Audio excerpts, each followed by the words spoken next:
Hey y'all, welcome to the GI Justin channel. I have a whole bunch of stuff I want to talk to you guys about.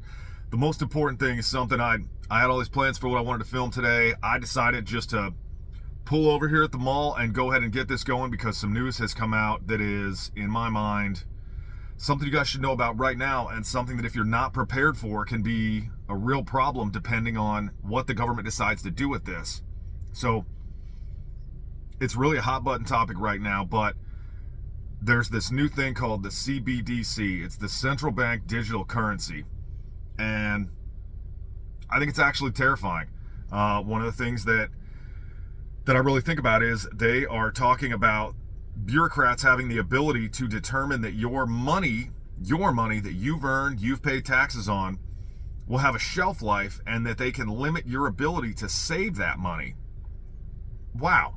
I mean, it's already happening in the United Kingdom at the Bank of England, which is basically the model that we used for our Federal Reserve, since they're kind of, mom and dad, kind of our former country. But they're headed toward this digital currency, and it looks like we want to do the same thing. Members of the Treasury and Federal Reserve are wanting to do this digital currency. And the reason why they're kind of saying, our money is used digitally so much more than it is in paper money. And it's something I see in my store all the time. I mean, cash sales only account for about 10% of my total sales per month. So, same thing with direct deposit. I mean, how many people get a paper check anymore? The number's pretty rare.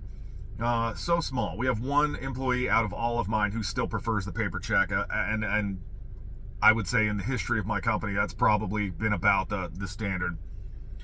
But, dollars are being transferred now digitally so much more than they are in any way in terms of currency.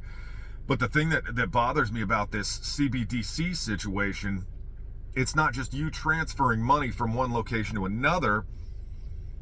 CBDC can be tracked, traced, it can be programmed to where it can only be allowed to use for certain things. What they want to do is they want to make this currency where every single dollar has a very unique footprint so that they can track, trace, and tax it, which is scary. I mean, every single transaction they can apply to surveillance, to watch your money, watch what you're doing with it, watch where you're putting it.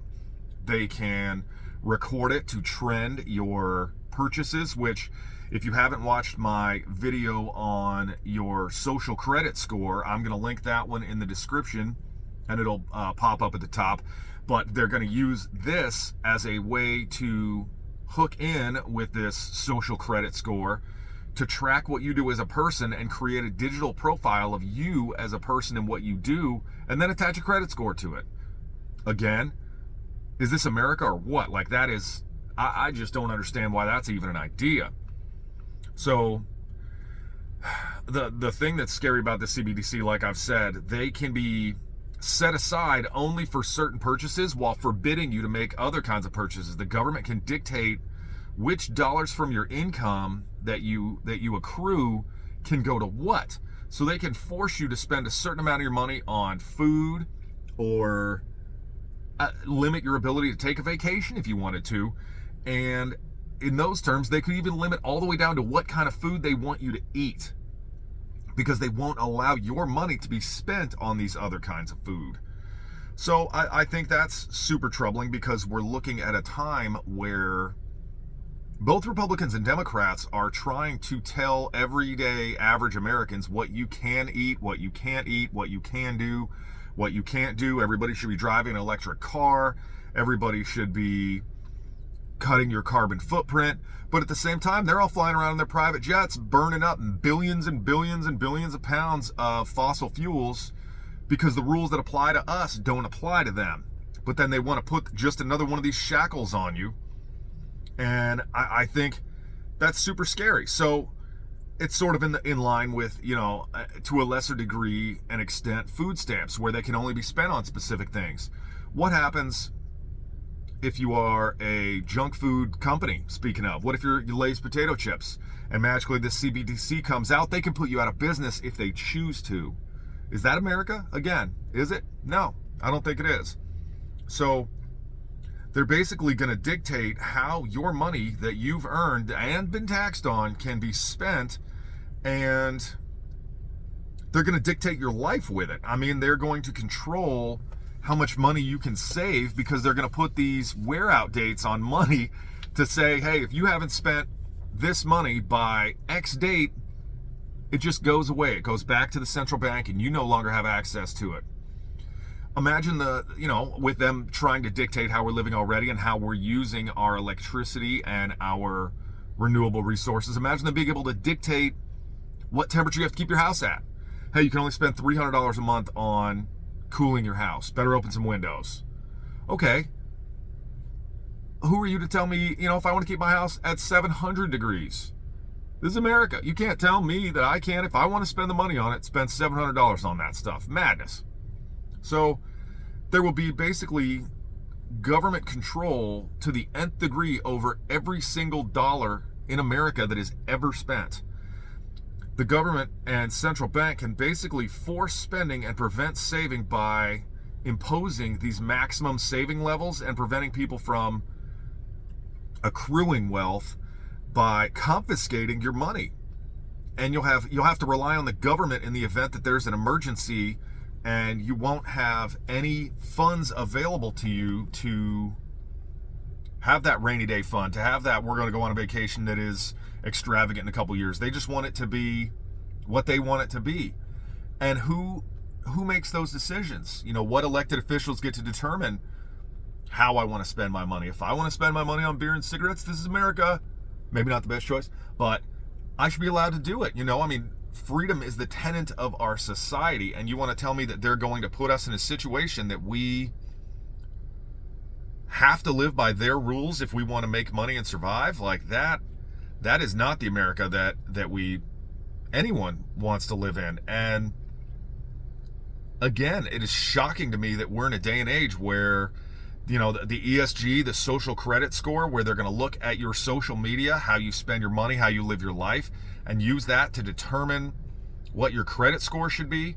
And then we're going to take that, put it with this, and now we're going to tell you how you have to spend your money and what percentage of your money can be spent on what. The future is terrifying. It really is. And, I'm here to tell you as a small business owner, I'm going to show you guys what my mall looks like. So, do y'all see anybody?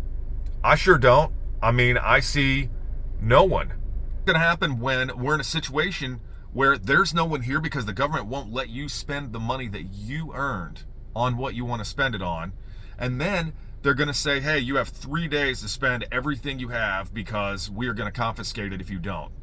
So you go spend your money, and they're recording and tracking what you're spending your money on. I don't think it's an America that anybody wants to live in, and I am shocked that it's where we're headed.